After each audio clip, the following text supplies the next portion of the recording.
राहुल जी कोई मायने नहीं है, कितनों यात्रा कर लें, प्रधानमंत्री जी ही पुनः 350 पार बहुमत से जीत होगी। बिहार ही नहीं, पूरे देश के लोग अब नीतीश जी पर भरोसा करने वाले नहीं हैं। तो जाकर के फूलपुर से चुनाव लड़ने लें, वो देख लेंगे कि क्या उस पर भरोसा करते हैं कि नहीं करते हैं। नमस्कार, मैं कृपा शंकर, आप इनसाइडर लाइव देख रहे हैं। आपको बताते चले कि लगातार नीतीश कुमार विपक्षी एकता की मुहिम छेड़े हुए हैं। 2 बैठक के बाद इंडिया नाम का ऐलान हो गया। वहीं अब तीसरी बैठक 31 अगस्त और 1 सितंबर को होने वाली है। तमाम कयास लगाए जा रहे हैं कि क्या नीतीश कुमार संयोजक बनाए जाएंगे या राहुल गांधी बनाए जाएंगे। तमाम बातें छिड़ी हुई है, लेकिन जिस तरीके से विपक्ष यानी बीजेपी की तरफ से लगातार सवाल खड़े किए जाए कि ये विपक्षी एकता नहीं होगी, वहीं अब तो कहा जा रहा है कि जिस तरीके से राहुल गांधी की सदस्यता वापस लौटी है, बीजेपी में बौखलाहट देखने को मिल रही है। बीजेपी में बौखलाहट नहीं हो रही है, यह बौखलाहट इंडिया गठबंधन के लोगों के बीच हो रही है। बीजेपी को कहाँ खतरा है किसी से? राहुल जी को तो बीजेपी बीजेपी के लिए कोई मायने नहीं है, आम पब्लिक के लिए भी मायने नहीं है। उनकी बात पर कौन यकीन करता है? वो क्या बोलते हैं, नहीं बोलते हैं, क्या उसका मीनिंग होता है, वो वही जानते हैं, दूसरा कोई नहीं जानते हैं। और जहाँ तक बौखलाहट उन लोगों को हो रही है, इसीलिए कि अब तो वो आ गए। बीच में नहीं थे तो नीतीश जी को लगता था कि अब मेरा सपना पूरा हो जाएगा प्रधानमंत्री बनने का, लेकिन जब से वो आ गए हैं तो तब से बौखलाहट शुरू हो गई कि अब वे दावेदार हो गए। और कांग्रेस के लोग तो कभी भी नीतीश जी को स्वीकार न करने वाले थे, न करेंगे।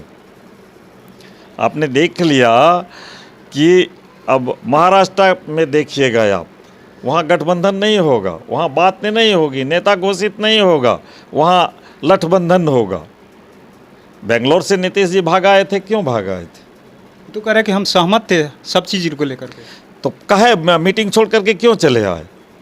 बस यही कारण था कि उनकी अहमियत नहीं दी गई,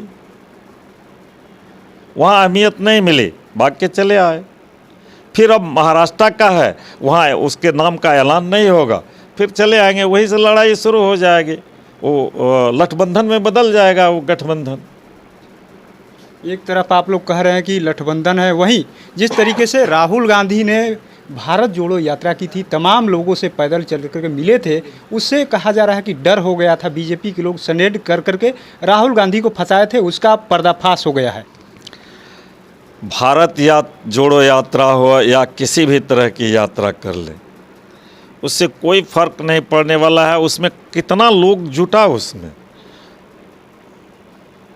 कहाँ जुटा लोगों ने? तो राहुल जी कोई मायने नहीं है, कितनों यात्रा कर लें, आने वाले समय में प्रधानमंत्री जी ही पुनः 350 पार बहुमत से जीत होगी। कैसे जीतिएगा? एक तरफ जहां नीतीश कुमार जो है लौकुश समीकरण को लेकर के पूरा बिहार की राजनीति 18 साल तक कर चुके हैं, अब वही लौकुश समीकरण को लेकर के पूर्वांचल यानी यूपी में पलायन कर रहे हैं, वहां जाकर के चुनाव लड़ेंगे। फूलपुर से कहा जा रहा है कि जनता वहां की मांग करें कि आइए नीतीश जी, और फूलपुर में ऐसे लोगों को पहले प्रधानमंत्री चुनाव लड़े, लोहिया लड़े, जनेश्वर मिश्र जी, ऐसे ऐसे बड़े बड़े नेता, यहाँ तक कि वहाँ से एक पटेल समाज के 3 बार हैट्रिक यानी 3 बार वहाँ से चुने गए। अब नीतीश जी की वहाँ पर बुलाहट हो रही है, बड़े नेता, कहा जा रहा है कि राष्ट्रीय नेता आइए। कैसे आप लोग, वो तो घेरने की तैयारी में लगे आप लोग को, 300 पार कैसे करिएगा आप लोग? बिहार के लव कुश भाइयों एवं बहनों, सभी लोग नीतीश जी को पलटी मारते मारते देख लिए हैं कि नीतीश जी का न कोई सिद्धांत है, न कोई नीति है, न कोई तरीका है। कब पलटी मारेंगे और कब कहाँ चले जाएंगे, कब किन से वोट लेंगे नाम पर, लव कुश के नाम पर, और कब वो पलट जाएंगे, उनको भी भरोसा नहीं है। तो बिहार का लोगों का भरोसा तो टूट गया है। बिहार के लोग विश्व के साथ जो विश्वासघात किया है, बिहारी पहचान गए हैं। अब बचा है यूपी के लोगों को पहचानने के, तो जाकर के फूलपुर से चुनाव लड़ने लें, वो देख लेंगे कि क्या उस पर भरोसा करते हैं कि नहीं करते हैं। बिहार ही नहीं, पूरे देश के लोग अब नीतीश जी पर भरोसा करने वाले नहीं हैं। आपके एनडीए में अनुप्रिया पटेल हैं, अपना दल से सोनेलाल की बेटी है, उनकी खास वहाँ पर पहचान है। एक तरीके से कहते कोरी में यादव या कुशवाहा में कह लेते उनकी पहचान एक है, राजनीति में भी पहचान है, केंद्रीय मंत्री भी है। और कहा जा रहा है कि इंडिया गठबंधन वाले लोग चाह रहे हैं कि एक छोटी लकीर के सामने यानी अनुप्रिया पटेल के सामने बड़ी लकीर खींचा जाए, नीतीश कुमार को वहाँ भेजा जाए फूलपुर में कि एनडीए को घेरा जाए। कोई नहीं घेर पाएंगे और नीतीश जी वहाँ से भी लड़ेंगे तो निश्चित रूप से हारेंगे ही। कहीं से लड़ लें उन्हें हार का ही सामना करना पड़ेगा, चूँकि अब तो जानते हैं कि बिहार में हम जीतेंगे नहीं। वहाँ एक भरोसा रख रहे हैं लेकिन वहाँ उनको हार का सामना करना पड़ेगा और कभी भी अनुप्रिया पटेल को वो टक्कर नहीं दे सकते हैं, इतना जान लीजिए। टक्कर की नहीं, घेरने की बात हो रही है एनडीए की।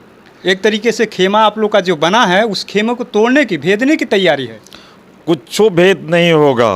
बिहार में सारे लोगों का भरोसा टूट गया है। बिहार के बगल में यूपी है, हमारा यूपी पड़ोस में है, उन्होंने भी इनकी तमाम हरकतों को देखा है, इनके तमाम विश्वासघाती कार्यों को देखा है। कहीं कोई भरोसा नहीं करेगा, ये भ्रम में नहीं जिए नीतीश जी। तो आपने सुना किस तरीके से बीजेपी के विधायक हैं जयप्रकाश यादव, इन्होंने साफ कर दिया जिस तरीके से नीतीश कुमार ने बिहार के लोगों का भरोसा तोड़ा है। अब यूपी बगल में है, यानी वो लोग भी देखते हैं कि कई बार नीतीश जी इधर से उधर होते हैं। इनका साफ साफ इशारा है कि जिस तरीके से नीतीश कुमार कभी एनडीए में रहते हैं तो कभी महागठबंधन चले गए। साफ साफ इशारों में कह दिया है कि कोई भरोसा नहीं करने वाला। बिहार के लोग जिस तरीके से भरोसा बिहार के लोगों का तोड़ा है, यूपी वाले भी अब जान गए हैं, इन पर विश्वास कोई नहीं करने वाला है। कोई चुनौती नहीं एनडीए में, सब कुछ सीख है। 300 के सीट के पार हम लोग जीतने जा रहे हैं। तो ऐसी तमाम खबरों को देखने के लिए इनसाइडर लाइव देखते रहे।